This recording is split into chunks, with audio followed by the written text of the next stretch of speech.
In 1532, Spanish chroniclers documenting the Inca Empire observed a system that left them entirely stunned.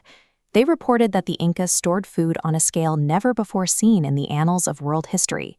Tens of thousands of stone warehouses dotted the royal roads, holding enough provisions to keep entire armies fed and villages sustained through years of drought. This logistical power was fueled by a freeze-dried potato. It was a lightweight ration designed for extreme shelf stability. It was manufactured by the millions under a freezing night sky and a scorching daytime sun, entirely without electricity. We tend to view food preservation as a clean, straight line of technological progress. Humans figured out salt, then smoke, then canning, and then refrigeration, eventually arriving at commercial freeze-drying, a process patented in 1906 by a French biophysicist. But long before any French laboratory got involved, a city called Tiwanaku thrived on the high, wind-swept Altiplano near Lake Titicaca. Long before Cusco became a capital, Tiwanaku was a highly sophisticated urban center. Archaeological evidence shows that the people of this region were producing freeze-dried potatoes by 400 BC. That is 2,400 years ago, older than the Roman Empire, older than the Han Dynasty. Today, I am going to attempt to make a classic Andean soup called chiro right here in my own kitchen. Finding the main ingredient is the first obstacle. Outside the Andes, you can't simply walk into a grocery store and buy it. To cook this dish, I first have to spend 5 days replicating that prehistoric manufacturing process with a regular freezer and a sunny window. While early European societies were still trying to figure out how to keep their grain stores dry, indigenous Andean communities had already mastered a preservation science that yielded a lightweight, nutrient-dense food capable of lasting decades. To understand how they did it, you have to look at the environment. At 13,000 feet, the air is thin and bone-dry. The daytime sun is fierce, unfiltered by much atmosphere. Yet nighttime temperatures regularly plummet below freezing. The process starts with a specific crop. These are not the mild table varieties we boil and mash. Andean families use small, wild potato relatives that are naturally full of toxic, bitter glycoalkaloids. They are cultivated for one specific trait: they can survive the frost. Families lay these bitter potatoes out on woven grass blankets as the sun goes down.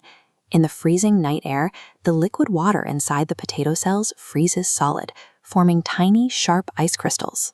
In the morning, the extreme sun hits them. Because the high-altitude air is dry, those ice crystals do not melt back into liquid water. They sublimate. They transition directly from solid ice into vapor, drifting right out of the potato and into the mountain air. As the sun begins its work, families come out and walk barefoot or in sandals across the pile. They crush the softened potatoes underfoot, squeezing out any remaining moisture, and slipping off the bitter skins in a single fluid motion. To approximate this at home, I took a bag of small fingerlings, placed them in a freezer set to its coldest temperature overnight, and pressed them by the heel of my hand the next morning. A surprising amount of water beat it out as the skins slipped off. I then laid them in a south-facing window to dry. I repeated this cycle, freeze, press, and dry, a full 5 times. The Altiplano functions as a massive, naturally occurring vacuum chamber. It executes the exact same process as modern industrial freeze-drying equipment, using only the geography of the mountains. By day 5, my fingerlings were reduced to 1/3 of their original size. They had become dull, beige-gray little nuggets. When dropped into a bowl, they rattled like stones. Inside, they felt dry and slightly fibrous, like a firm piece of cork. I had made chuno. Hundreds of years after Tiwanaku, the Inca inherited this exact technique and scaled it into the backbone of their imperial logistics. They built small, ventilated stone warehouses called kolka in staggering numbers along their royal roads, placing them on cool hillsides to preserve what was inside. With these stockpiles in place, an Inca general marching 5,000 soldiers across the Andes didn't need to stop and forage. He simply marched his men from one warehouse to the next. At every stop, local administrators dispensed enough dried meat and chuno to keep the army moving. The sheer efficiency of this food source had a dark aftermath. When the Spanish dismantled the Inca state, they co-opted these massive chuno reserves. Within a generation, indigenous miners forced to extract silver from the towering peaks of Potosi were fed almost entirely on these appropriated rations. To finally eat these, they have to be rehydrated. Following a traditional Bolivian recipe for chiro, I soaked my homemade chuno in cold water for several hours, then cracked them into smaller chunks.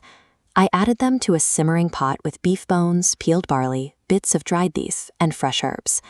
The kitchen quickly filled with a deeply savory, slightly smoky aroma. Standing over the stove, watching these dry little nuggets absorb the rich broth, you realize you are holding a piece of an ancient supply chain, a brilliant solution designed to sustain human life across thousands of miles of hostile terrain. I have cooked enough historical food to know that a recreated ancient recipe can land anywhere between delightful and completely inedible.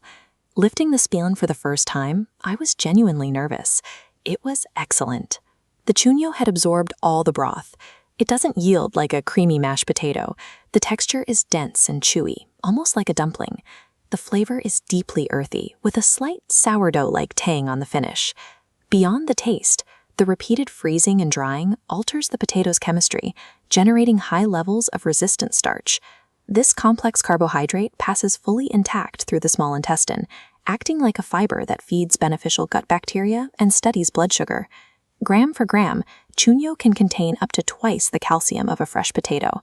A single batch provides incredibly dense calories and can sit on the gravel floor of a stone room for up to 20 years and still make a nourishing soup. The logistical reach of the Inca Empire rested on this agricultural technology. They could feed thousands of people in a landscape where anyone else would have starved. The technology was the recipe.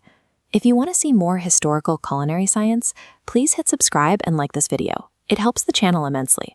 And drop a comment below if you have a lost family dish or a strange ancient recipe you'd like me to try testing out next.